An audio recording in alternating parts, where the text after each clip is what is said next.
Hello welcome back to మామే baby care tips. ఇవాళ video వచ్చేసి ఏంటి అంటే రీసెంట్గా మన సిస్టర్ ఒక క్వశ్చన్ అడిగారనమాట. న్యూ మదర్ అనమాట. అంటే 1 మంత్ అయింది మా బాబు పుట్టి, అక్క నాకు ఏం చేయాలో ఎలా చేయాలో ఏం తెలియటం లేదక్క, క్లియర్గా నాకు ఒక వీడియో అయితే షేర్ చేయండి అని అన్నారు. ఒక్క వీడియోలో అన్ని షేర్ చేయడం కుదరదు, ఒక్కొక్క వీడియోలో అయితే ఒక్కొక్క దాని గురించి చెప్పడం అయితే జరుగుతుంది. మీరు రెగ్యులర్గా ఫాలో అయితే మీకు మంచి ఇన్ఫర్మేషన్ అయితే అందుతుంది. ఇంకేమైనా డౌట్స్ ఉన్నా కామెంట్ చేయొచ్చు, డెఫినెట్లీ రిప్లై ఇస్తాను. ఈ వీడియోలో వచ్చేసి ఏంటంటే బేబీ పుట్టిన తర్వాత ఎన్ని రోజులకి బేబీకి స్నానం పోయించాలి. మనం చాలామంది తల్లులు ఆయిల్ మసాజ్ చేస్తూ స్నానం పోస్తారు కదా, అది ఎప్పటి నుంచి చేయాలి, ఇలాంటి డౌట్స్ అయితే వస్తూ ఉంటాయి. అండ్ సున్ను పిండి కూడా ఎప్పటి నుంచి యూజ్ చేయాలి, ఇదంతా కూడా చాలామంది మదర్స్కి డౌట్ అయితే వస్తూ ఉంటుంది.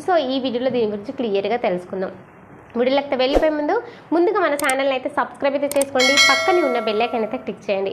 నేను పెట్టే ప్రతి వీడియో కూడా మీకు ముందుగా నోటిఫికేషన్ రూపంలో రావడం అయితే జరుగుతుంది. ఏదైనా సందేహాలు ఉంటే కింద కామెంట్ చేయండి, తప్పకుండా నేను మీకు రిప్లై ఇస్తాను. ఇక వీడియోలోకి అయితే న్యూ మదర్స్ అంటే ఈ ఫస్ట్ టైం డెలివరీ అయిన మదర్స్కి అసలు బేబీ సంరక్షణ గురించి సరిగా ఏమీ తెలియదు అన్నమాట. ముఖ్యంగా బేబీకి స్నానం అనేది ఎప్పటి నుంచి చేయించాలి, ఎలా చేయించాలి, ఆయిల్ మసాజ్ పెట్టి స్నానం ఎప్పటి నుంచి పోయాలి, ఈ సున్ని పిండి అవి యూస్ చేస్తారు కదా, అవి ఎప్పటి నుంచి యూస్ చేయాలి, సోప్స్ ఎప్పటి నుంచి యూస్ చేయాలి, ఇదంతా కూడా చాలామందికి డౌట్స్ అయితే వస్తూ ఉంటాయి అన్నమాట.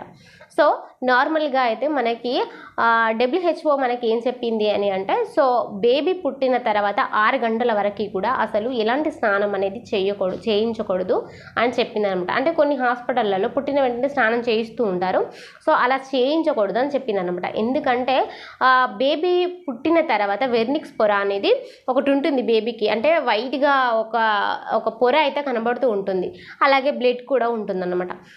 ఈ వెర్నిక్స్ పొర అనేది ఏంటి అంటే బేబీ బయటికి రాగానే మనకి ఇక్కడ ఉన్న వాతావరణంలో ఏమైనా క్రిములు కానీ ఏమైనా ఎలాంటి కూడా బేబీకి అటాక్ కాకుండా ఈ వెర్నిక్స్ పొర అనేది కాపాడుతుంది అన్నమాట.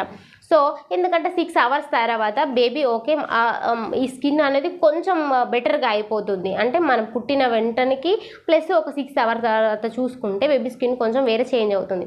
అలా చేంజ్ అయ్యే వరకు కూడా బేబీకి స్నానం పోయొద్దు అని మనకి WHO మనకి ప్రకటించింది అన్నమాట.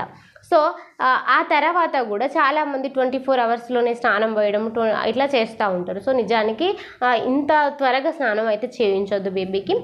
నార్మల్గా అయితే మనకి పల్లెలో 5 డేస్ తర్వాత బేబీకి స్నానం అయితే పోయిస్తారు. అదైనా కూడా బేబీ హెల్తీగా ఉంది అనుకున్నప్పుడు, అంటే పుట్టిన బేబీ హెల్తీగా ఉంది అనుకున్నప్పుడే 5 డేస్ తర్వాత నుంచి స్నానం అయితే పోయడం అయితే జరుగుతుందన్నమాట. ఒకవేళ బేబీకి ఏమైనా ప్రాబ్లం ఉంది, లేకపోతే బాక్స్లో పెట్టాల్సిన పరిస్థితి ఉంది అన్నప్పుడు బేబీకి స్నానం పోయడానికి ఉండదు. జాండీస్ వచ్చిన బేబీకి కూడా వెంటనే స్నానం అయితే పోయొద్దన్నమాట. 5 డేస్ నుంచి కూడా ఆయిల్ మసాజ్తో స్నానం కాదు, నార్మల్ స్నానం అయితే పోయించాలి. ఎప్పుడైతే బేబీకి ఒక 1 మంత్ కంప్లీట్ అయిపోతుందో అప్పటి నుంచి బేబీకి లైట్గా ఆయిల్ మసాజ్ చేస్తూ స్నానం పోయాలి. అదైనా కూడా బాగా రుద్ది అయితే చేయకూడదు. నార్మల్గానే పోయాలి. ఒక 2 మంత్స్ కంప్లీట్ అయిపోయిన తర్వాత అప్పుడు బేబీకి మీకు కావాల్సిన డైరెక్షన్లో బేబీకి మసాజ్ చేసుకుంటూ అప్పుడు స్నానం అయితే పోయాలన్నమాట. ఈ విషయాన్ని మీరు గుర్తుపెట్టుకోండి. అండ్ ఈ సున్ని పిండి అనేది ఎప్పటి నుంచి యూజ్ చేయాలి, సోప్స్ ఎప్పటి నుంచి యూజ్ చేయాలి అని అడుగుతూ ఉంటారనమాట. నార్మల్గా అయితే ఒక 21st డే తర్వాత మీరు ఈ మామూలుగా సోప్స్ అయితే యూజ్ చేయొచ్చు. 3 మంత్స్ తర్వాత అయితే బేబీకి సున్ని పిండి యూజ్ చేయొచ్చు అనమాట. ఫ్రెండ్స్, క్లియర్గా అర్థమైంది కదా. ఇక మరొక వీడియోలో నేను మీ ముందుంటాను. ఈ వీడియో కనుక మీకు నచ్చితే లైక్ చేయండి, షేర్ చేయండి, మన ఛానల్ అయితే సబ్స్క్రైబ్ చేసుకోండి. Thank you so much.